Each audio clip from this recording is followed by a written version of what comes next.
रात गई बात गई का मतलब मुझे तब समझ में आया जब मेरे पति ने खुद डेमो देके समझाया।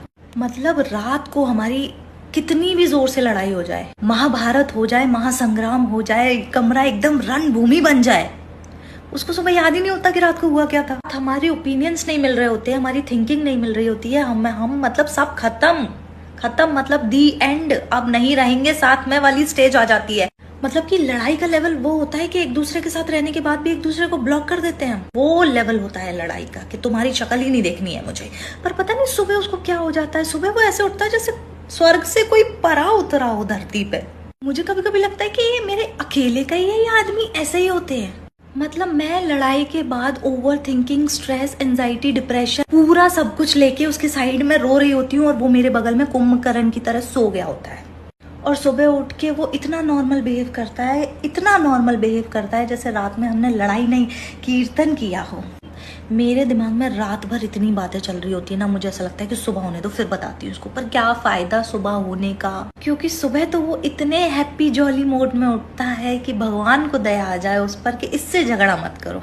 और उठते से ही बोलेगा, अरे तुम अभी तक वही बात लेके बैठी हो, छोड़ो ना, अभी रात गई बात गई, खत्म करते हैं। मेरे कहने का वो मतलब नहीं था, तेरे कहने का जो भी मतलब था, मगर मूड और रात तो मेरी खराब हो गई ना। दोस्तों, जब हम औरतें ना अपने पति देव से, अपने मायके वालों की चुगलियां करती हैं ना, तो इतने मजे से सुनते हैं ना, इतने मजे से सुनते हैं ना, और सुना और क्या हुआ, इतना मजा लेते हैं ना, इतना मजा लेते हैं ना। लेकिन जब हम इनके परिवार वालों के लिए कुछ बात करते हैं ना कि आपकी मम्मी, आपके पापा कुछ ऐसे, आपके भाई ऐसे, तो कहते हैं मैं तुम्हारी बकवास बातें सुनने नहीं आया, इतनी बकवास बातें मत किया कर, भौंका मत कर। ऐसे होते हैं पति, होते हो ना। पति पत्नी की आपस में कभी नहीं बनती, और अगर बन जाए तो फिर पूरे खानदान से नहीं बनती। घर के बाहर जा नहीं सकते क्योंकि लू चल रही है, गर्मी पड़ रही है। कमरे के अंदर बैठ नहीं सकते क्योंकि लाइट नहीं आ रही है।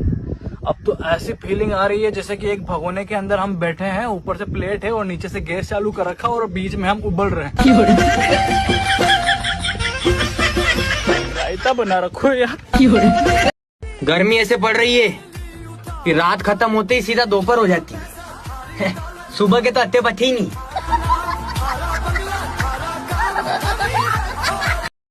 एक दुकान वाला एक औरत को कपड़े दिखा दिखा के थक गया, तो दुकान वाला बोला, मुझे अफसोस है बहन, मैं आपको कपड़े नहीं दिखा पाया। इतने में औरत बोली, कोई बात नहीं है भैया, वैसे मैं सब्जी लेने निकली थी, आपके दुकान में एसी देखा तो मैं आ गई। वो कहता था 7 जन्म तक तेरा साथ दूंगा। कल गर्मी की वजह से मेकअप ही तो धुल गया था, कॉल ही नहीं उठा रहा है। तुझे गर्मी पसंद है या सर्दी? मुझे गर्मी। और तुझे? मुझे सर्दी। रोमियो तुझे? मुझे गर्मी में सर्दी और सर्दी में गर्मी।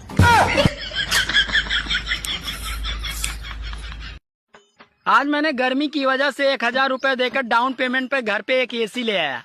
अब मैं EMI नहीं भरूंगा, और EMI ना भरने के कारण दुकान वाले 3 महीने के बाद एसी को उठा ले जाएंगे। वैसे भी 3 महीने के बाद एसी का क्या काम। मोहब्बत नाम की जिसको बीमारी लगे, उसे 2 बच्चों की माँ भी कुंवारी लगे।